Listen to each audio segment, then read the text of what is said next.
Hey, before we get started with this video, I just wanted to say thank you for all the new subscribers and all the love on the most recent video, the color video. I'm excited to see that you guys are enjoying the content, or it seems like you are. Yeah, just saying thanks and welcome to all the new people. Pretty much on this channel, I just draw and talk about my process and what I'm working on. And that's kind of what this video is about, kind of a nice segue into this video. If you read the title of the video, I am making a comic. I am partway through the first issue, I would say about halfway at this point.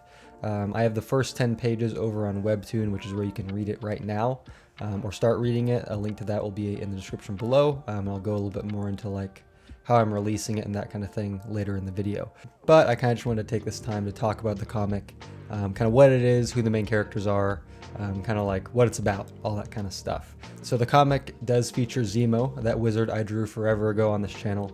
Zemo is a retired sorcerer enjoying a quiet life kind of late in his years in the comic, and his life is interrupted by this young girl named Crystal, who arrives on his doorstep, who has this like cursed artifact, and together him and Crystal kind of have to solve the problem and the secrets of this cursed artifact.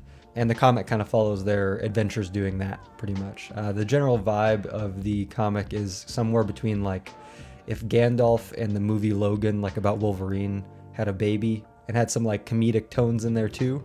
That's kind of what the comic's vibe is, or what I'm going for with it. I'm pretty excited about it, very excited. It's been a lot of hard work and a huge learning process. This is the first real big comic project I've done. I've done a few other like one-off, I would say, like quote-unquote practice projects in the past.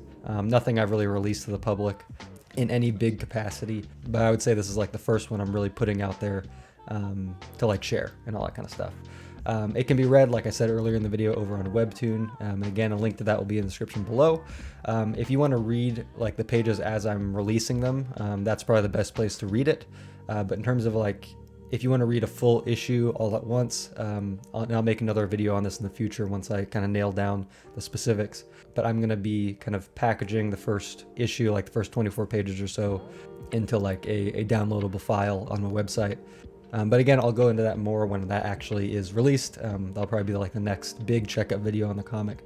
But yeah, for now, you can go read it on Webtoon, and then eventually in the future, it'll be all in one package on my website, like issue by issue, and eventually in one big book, hopefully. I'm going for about maybe 3 to 4 issues right now. I don't want to make like a super extended long story or anything like that. I kind of want it to be something that the reader or you guys can go enjoy, kind of, you know, get what I'm given out of it, get what you want out of it, and not really feel like you have to like constantly be coming back and checking up for like an infinite amount of time. It's gonna be, you know, maybe total around 100 or 200 pages once all the issues are done is kind of my goal, I would say. Probably closer to the 100 mark. But anyway, I just kind of wanted to share that. Again, go check out the comic, please, and all that stuff. I am very, very excited about it, and I hope you enjoy reading what I have so far and reading it as it updates. And I'm trying to update it about once a month or so, maybe twice a month, depending on like story arcs and plot points and that kind of a thing. But just getting started, so, you know, go check it out, all that good stuff. But anyway, the second half of this video, I kind of want to talk about how you can go make your own comic, whether it's a web comic, or, you know, a physical thing, a personal project, or something that you want to share. Obviously, this is my first go at it, so I'm not really going to talk too much about like how to get it seen or anything like that, because I'm still figuring that out myself. I hope you can kind of join me on that journey. But I want to talk more about like the process of making it and kind of some tips on how to go about that. I'm not going to go into the nitty-gritty of like the technical stuff of how to draw your panels, all that kind of stuff, because there's plenty of videos on that. I'm going to kind of go over process, how long it takes, should you tackle a big versus small project, and also should you draw your comic digitally or traditionally, and kind of the time it takes for both of those, and if it's worth going digital or traditional. But first, talking about process. If you've been following my process videos, and you can go watch those, I'll leave a link on the screen somewhere. You know, that's basically how I'm making the comic. The only difference is I'm making it in panels, and the process is separated, you know, panel by panel, so to speak. I'll leave a few like time lapses in this video as well of actual pages, probably like the first page or two, of, you know, going through how I do it. But it's basically the same as my inking process that I've made videos on already. So it's a fairly streamlined, fairly simple. I try to not spend too much time on each page, just kind of, I guess, what feels like the proper time to me. And I would say I can get around a page to 2 pages done a week.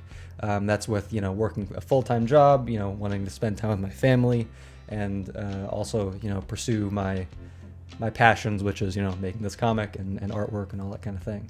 So it's a balance for sure. But, finding time to do that and also make YouTube videos and that kind of thing, mixed in with all the personal life stuff, about 1 to 2 pages a week is my goal. For you, I would suggest, kind of looking at your own life, finding that balance for you, like how much can you push out. Some of this also has to do with like how detailed your work is. This kind of goes for any extended project over any period of time, like how detailed is your work, how quickly can you pump out a page, or increments of whatever project you're working on, and kind of just create a healthy balance for you that's not going to burn you out over the long term, but also isn't selling yourself short in the short term. That's kind of goes to the next point, which is it is a marathon, not a sprint. Take your time. No one is really rushing you except for yourself. It's a little bit different, obviously, if you're like an actual like professional comic book artist and you have like deadlines and timetables. But if it's just a personal project, like you set your own deadlines, just make sure they're not too lazy, but also not too hard on yourself. You kind of want to find that middle ground, and also like know when to push. Like if you're you really want to get 2 to 3 pages done a week, and you just need a little bit of extra discipline or push to get that done, like maybe go for it. But if that feels like it's gonna basically like ruin your life or make you like drink 10 cups of coffee a day or whatever to get that done, maybe pull back a little bit. It's gonna take time, and just settle in, especially if it's a longer project, and enjoy the day-to-day of it. Don't really worry too much about like where it's headed or even how you're gonna release it, especially when you're first starting. Like get a few pages done or a few increments of your project done first. Get comfortable with just like being in the project, and then worry about the, I guess, quote unquote business or marketing side of it, right? That's my philosophy right now. Again, I'm still figuring that out, but that's my view on it. Take your time. It's for you, and just enjoy the act of creating, and don't worry too much about the outside pressures or the pressures you maybe put on yourself that aren't even really real, right? And so after that, like, should you work on a big or a small project? My advice is, at least with what I did a couple like 5-page comics that I never even finished. They were supposed to be like 10 pages, and I did a 10-page comic. Again, I never really released any of these. And then I went for, this bit, quote unquote bigger one, that I'm putting more like time, energy, and creativity into all those things. But feel that out for yourself. Like if you're already an established artist, you probably can just jump into a big project and not really worry about it. But those earlier projects, I was still kind of figuring out my style, that kind of thing.